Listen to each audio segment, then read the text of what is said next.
Let's jump into this update straight from the biz and get into the fundamentals and the nitty gritty of why it matters for all of us who are token and coin holders of these particular ISO coins, whether it's Quant, Ripple XRP, Stellar, XDC, and so on. Real quick, it supports both of our channels. We're going to have a quick message about the Decent Wallet. We'll be right back. If managing your crypto feels like solving a puzzle, it's time to switch to Decent Wallet. Just a few taps, you can manage, track, and secure your crypto with unmatched ease. And here's the best part. Grab your Decent Wallet at a discounted price by using the referral link below. Don't miss out on making your crypto experience smoother and more secure. Let's jump into it. So you're going to see this on your screen, and it's the press release straight from the BIS. As you see here, it mentions specifically that the Bank for International Settlements, CPMI, takes further steps to promote ISO 222 payment. And it's the harmonization of that, everybody, through enhanced cross-border payments specifically. As you see, this was literally just a couple days ago. And in the specifics, I want to get into this, and Will's going to give you his key takeaway. The bottom line is medium-term governance and the maintenance of its harmonized ISO 222 data requirements. Now, if you guys are new to all this, it's understanding the terminology, and we'll get into that. But as you can see, clearly, it's understanding that the BIS doesn't want anybody to just take it easy, if you will. There's a call to action, and with that call to action, it's understanding that these particular groups, whether it's with ISO 222 market practice groups, have to be established in early 2025. We're already in early 2025, and it's to promote some of this and develop global ISO 222 market practice guidelines for just that, fast payments based on the harmonized data requirements. We'll show how Quant is part of the mix, Ripple XRP, all the big players. But if anything, Will, what did you gather from the notes of this that you wanted to point out? Well, the first thing I see that it's being managed properly, and you hope that Earth is managed properly, right? But the Bank of International Settlements has this, the CCM, what is it? The CPMI, the Committee on Payments and Market Infrastructure, that they've put together to oversee the transitions that people are migrating and using, the governance and checking on the maintenance and the implementation of using this language system. So they're not just hoping it's going to happen by the end of the year. They're bringing people, they're checking in on all of these coins, on XDC, on XRP, on XLM, on all the ISO coins. They're checking in and making them, so to speak, be compliant. So I like to see that they got this being overseen. Now, one thing that I think about, an aspect of this, I'm like, well, the coins that aren't in now aren't getting these updates, are they? Because they're not in now. So it makes me wonder if the ones that are in now are just the ones that are going to be. If so, you only have a handful of coins that are going to be used for international trade by the end of this year, which means they need to be ready before the end of this year. When this just brings to mind that when regulations get passed, or the new chair gets in and at least gives a breath of fresh air saying, hey, we'll have none of this junk anymore. There'll probably be two phases of how the market responds. It'll be just because we get the new guy in. And then when Trump gets the regulations passed, that means these coins, they're going to want to go ahead and get started.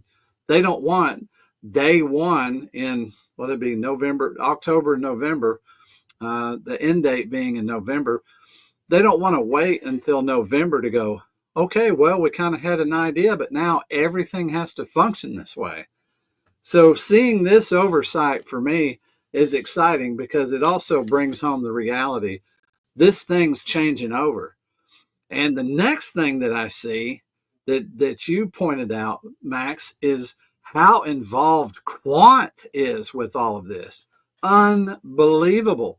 They are actually the tool to use to make all of this work together, and they have their own standard. So that's my take on, maybe a little bit deeper. We hadn't even gotten into it, but this is definitely all the G20 countries, and then you have to look at this idea too.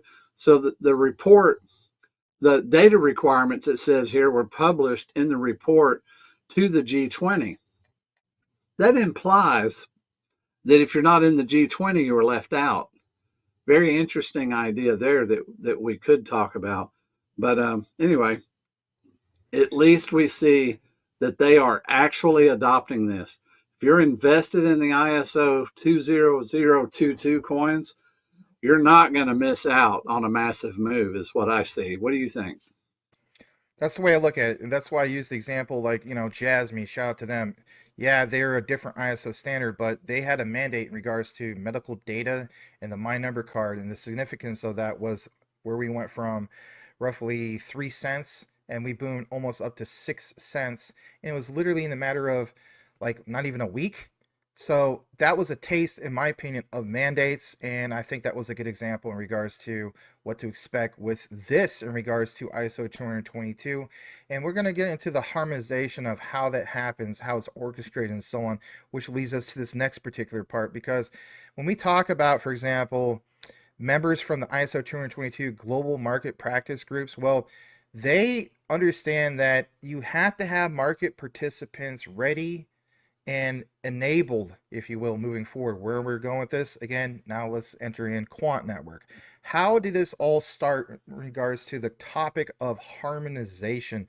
Let's take you over to Quant Network. And in this, as we full screen it, I want to point out some key things. This actually, some of these concepts went public back in October 2022. It's creating the right ecosystem for digital currency, like it says. Gilbert Verdian put a lot of emphasis on this, and basically it's this statement right here that you see.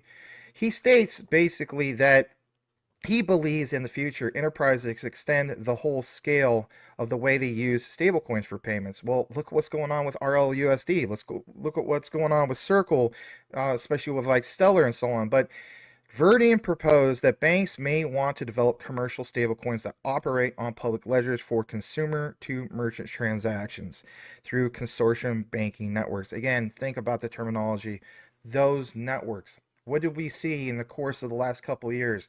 The regulated liability network. And if anything, Citigroup led the charge of bringing all the market participants together and doing the pilots. And those pilots were successful.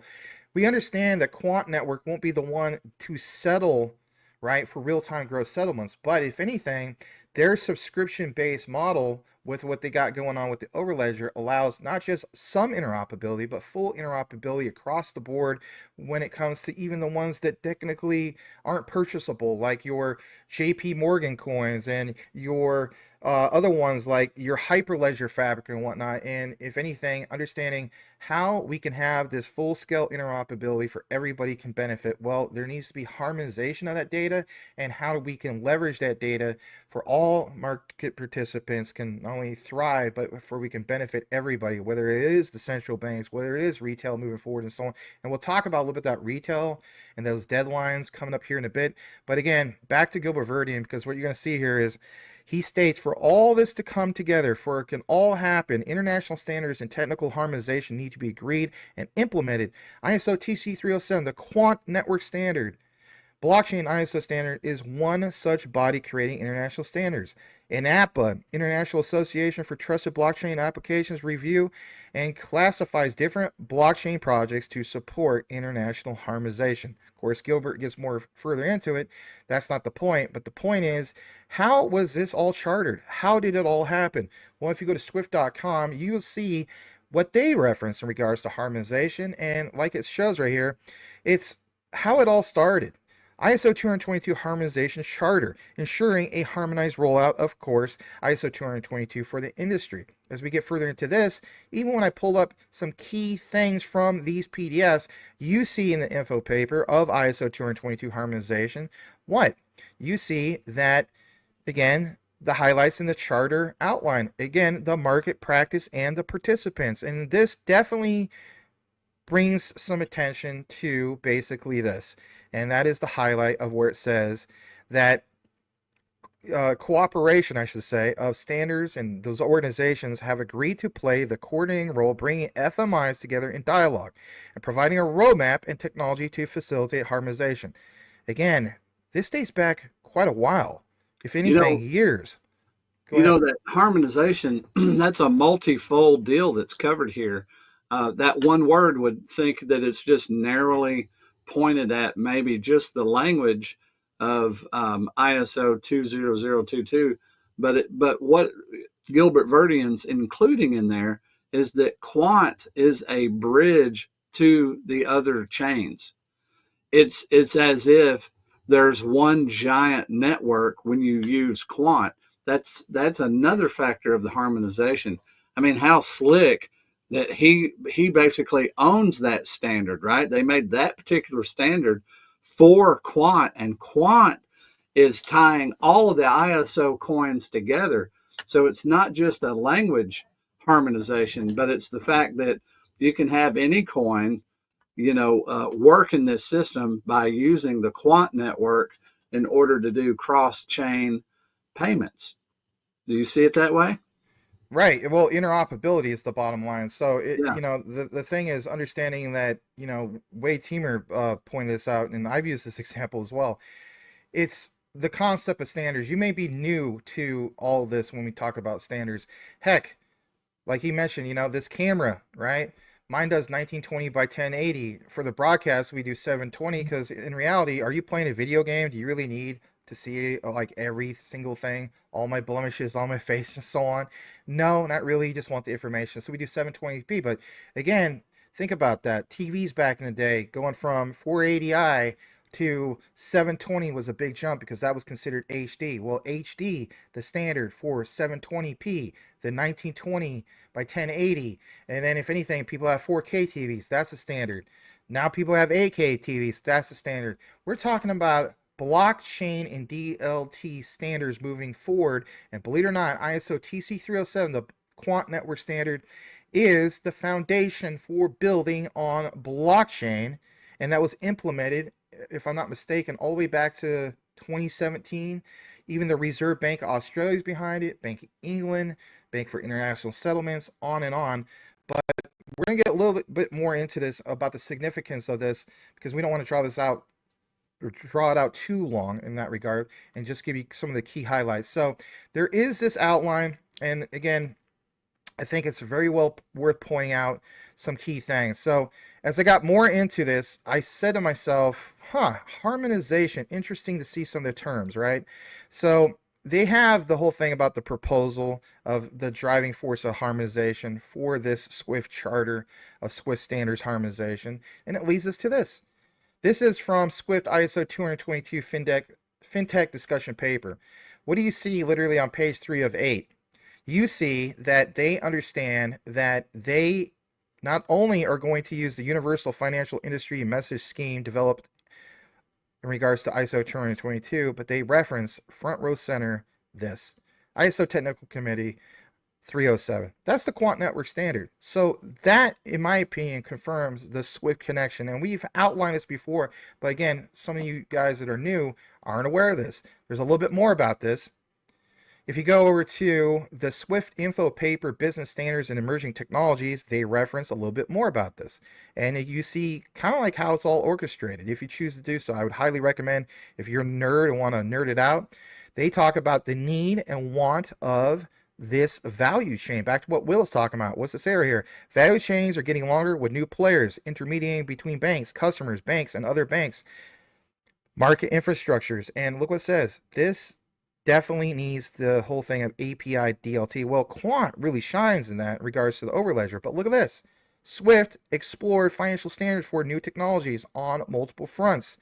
Talked about this in this paper. To extend ISO 222, Swift standards team also contributes to foundational work, architecture, and look what it says. Once again, boil it, mash it, stick it, and stew, Will. ISO TC307, the Quant network standards. So I want to jump into this next part because I know we talked about a lot about Quant. I want you guys to understand that big players such as Ripple XRP are part of the mix. This is from dps.de.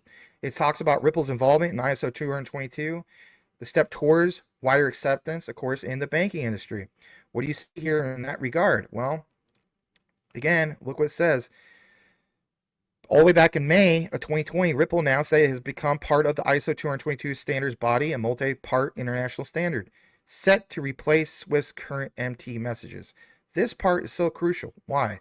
Well, basically speaking, it's understanding that the coexistence period for ISO 222 and Swift MT messaging will officially end with the mandate this coming November of 2025. If that doesn't drive demand for these coins and tokens that are compliant with ISO 2022, I don't know what does. But I also think that Quant does not get talked enough with their standard of ISO TC 307. So before we continue, just a little bit more of your own key takeaway, even with this, because I know you cover Ripple a lot, right? Better than anybody. And you see it. It's already been outlined, and they understand that there's a want and need about the comparison of what Ripple will provide compared to Swift. Some people even state that Swift won't be around. I don't know if I agree with that. I look at that Swift is not that, it's not that they're going to be replaced. They have no choice but to upgrade to this, or they won't be around, right? Right. So Yeah. that's the, yeah. And when I look at this, you can't do, you can't, the more that we study any of these kinds of things, the more you can't talk about ISO without talking about Quant. It's pretty amazing that one coin is going to play, or one, whatever you want to call it, one token is going to play such a massive part in world finance. And when you understand they only have what, 14.88 million, 14, less than 15 million coins, 15 million, that's it. And so you understand the prices, what, $115, $120 somewhere in there right now. I mean, it's got to be mentioned, right? You can't divorce Quant from that. So if anybody doesn't know about QNT, look into it, man. It is definitely a major part of everything that's going on. But that's the thing that bears out to me. I just keep getting this revelation of how brilliant um, um, this man is that created Quant. What's his name? Gilbert Verdian.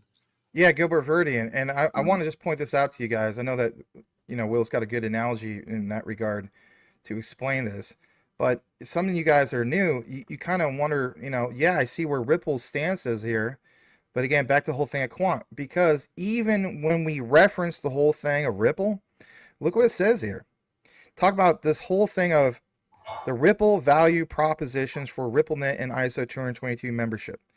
Look what it says here. Help define future direction for cross-border payments.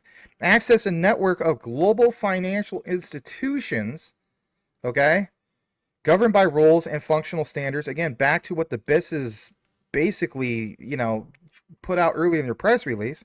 Leverage software, think about the terminology here, to enable fast, transparent, and seamless cross-border payments. And here's your other boil it, mash it, stick and stew moment. Connect to one standardized API for all counterparty connections. Think about that. That's the Quant Overledger. That's full Yeah. interoperability, man. Yeah.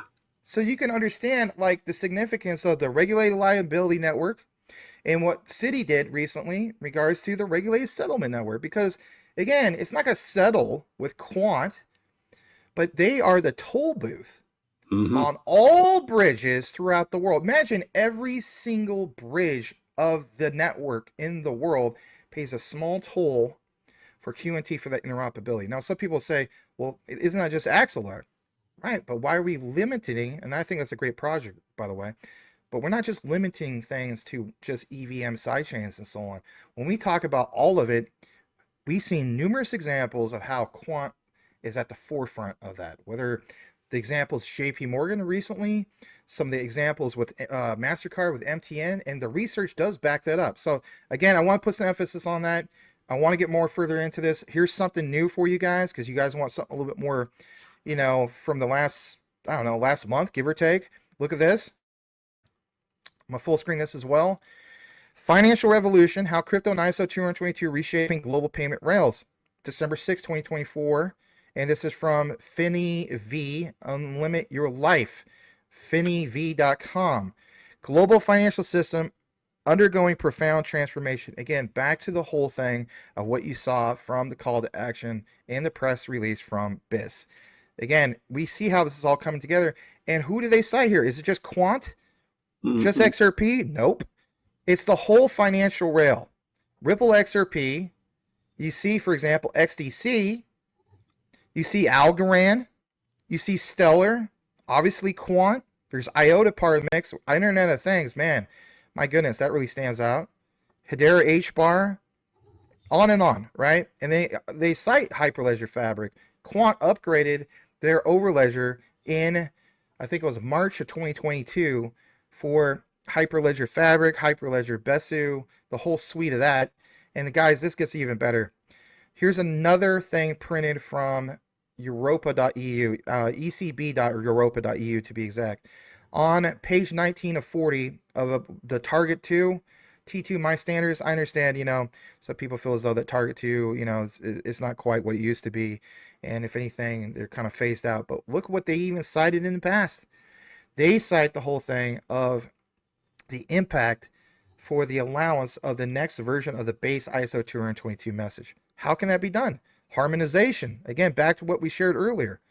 So you see these examples, and like it says right here, rules in ISO 222 messages. Talks about previous instructing agent. Okay, so when we talk about an orchestrator to harmonize that, we've always thought that Quant Network allows for that harmonization. All right, there's a little bit more about this as we take it to this next part. Here's the key highlight of the thumbnail. Did the Asian bond market select all this? Did they select Quant Network? Did they select, for example, Ripple XRP and all these particular things that are part of the big mix? This started back in 2018. For me, the answer is yes. Check this out for a second. What do we see? Working groups that were created years ago. ISO TC 307, Study Group 1 through 5, Use Cases, Security and Privacy, Identity, Smart Contracts. Look at this. It gets better. Let's get further down into this. Liaisons. Look at this.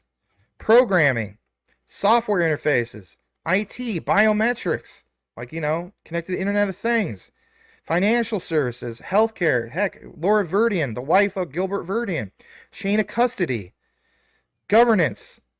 Go further down into it. Study groups created, the architecture, security and privacy, again, identity, smart contracts. I mean, for me, it's basically all there. You see the liaisons once again. And the icing on the cake, let me just bring this up to you guys, is what we see in regards to ISO 222. They met long ago, because I know you guys just saw the whole thing of Quant Network with ISO TC 307. Look what it says. In regards to the Asian bond market, importance of ISO 222 and its interoperability, of course, with those processes by Swift. And Swift is ending coexistence period and just going with ISO 222. That creates everybody's supply and demand forces for what we have. Any way you want to look at it, because it's adoption international standards, in particular ISO 222, and this part of adoption, again, like we said earlier, and this last part, let me pull it up. The importance of ISO 222 and its interoperability with fintech, securities, and payment business processes. So at the end of the day, here's the presented material in its entirety, give you a full outline of how this all flowed. Call it research orchestration from the one and only Will Fix and myself. Proud to bring it to you guys. And Will, I just want your final thoughts in that regard with everything that has been presented to our audience today.